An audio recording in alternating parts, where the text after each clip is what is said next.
এদেরকে 500 টাকার জায়গায় 1000 টাকা দিলে ওয়াজের বা মোনাজাতের ভাষা পরিবর্তন হয়ে যায়। এদের কথার কোনো উত্তর আমি দিতে চাই না। এদেরকে আমার এত বেশি করুণা হয়। বড় বড় মৌলানা সাহেবরা ইউনুস সুৎখোর, এর চেয়ে মহাপাপী আর কেউ নাই। এখন আসি সময় দেখলাম সেই মৌলানা সাহেবই দোয়া করতেছে, হে আল্লাহ, নবীর পরেই যাকে স্থান দিতে হবে সেই ইউনুসের পক্ষে বলেন সবাই আলহামদুলিল্লাহ।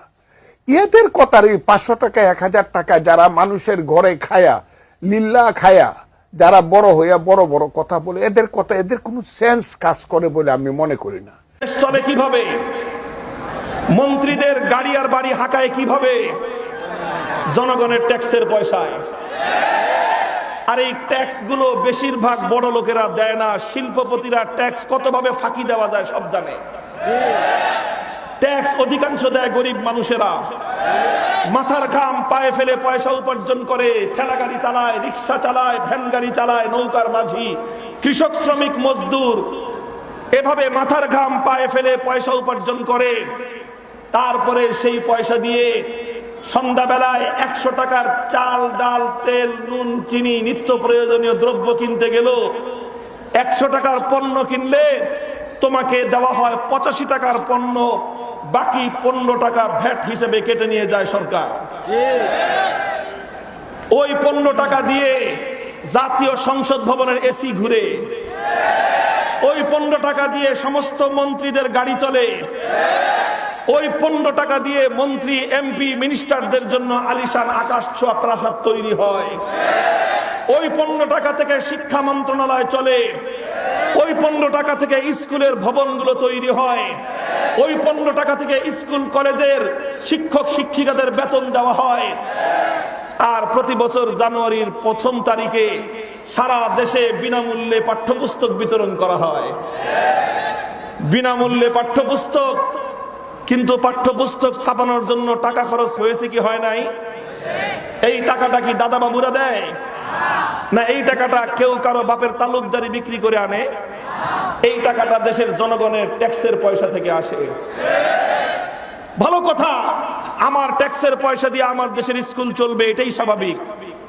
আমার ট্যাক্সের পয়সা দিয়ে আমার স্কুলের ছেলেরা পড়াশোনা করবে, এটাই স্বাভাবিক।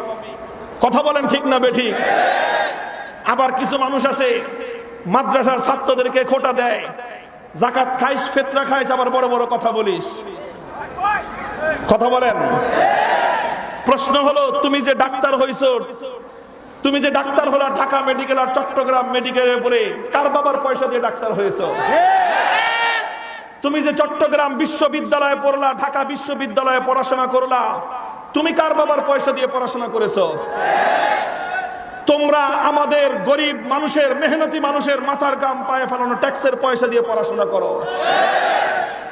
একটা ছেলে মেডিকেল কলেজে যদি পড়তে চায় প্রাইভেটে, আজকে বাংলাদেশে প্রাইভেট মেডিকেল কলেজ আছে, একটা ছেলে ডাক্তার হতে কমপক্ষে 40 থেকে 50 লক্ষ টাকা খরচ হয়। আর সরকারি ভাবে সরকারি মেডিকেলে পড়লে তার 1 পয়সাও খরচ হয় না। 2-4 হাজার টাকা দিয়ে সে মেডিকেলে পাশ করে নাম করা ডাক্তার হয়ে গেল।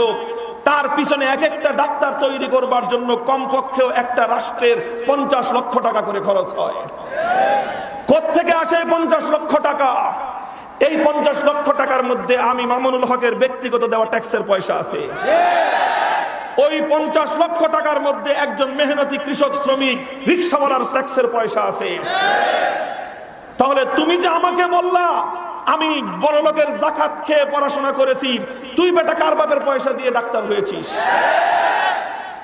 তোমাকে আমি অভিযুক্ত করতে চাই না, কারণ তুমিও আমার সন্তান, তুমিও দেশের সম্পদ দিয়ে শিক্ষিত হয়েছো, ডাক্তার হয়েছো, আমি তোমাকে অনার করি।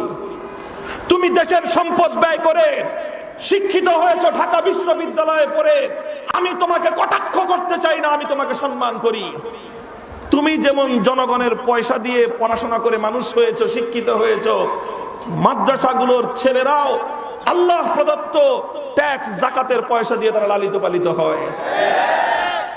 আমাদের যাকাত আসে বড় লোকের পকেট থেকে, আর তোদের ট্যাক্সের পয়সা যায়, তোমাদের ট্যাক্সের পয়সা যায় সাধারণ মেহনতি মানুষের মাথার ঘাম পায়ে ফেলানো ট্যাক্সের পয়সা দিয়ে। তাহলে তুমিও আমার পয়সা দিয়ে লালিত হও, আমিও তোমার পয়সা দিয়ে লালিত হই। তুমি যদি আমাকে কটাক্ষ করতে আসো, তাহলে আমিও ইটের জবাব পাথর দিয়ে দেওয়ার জন্য প্রস্তুত।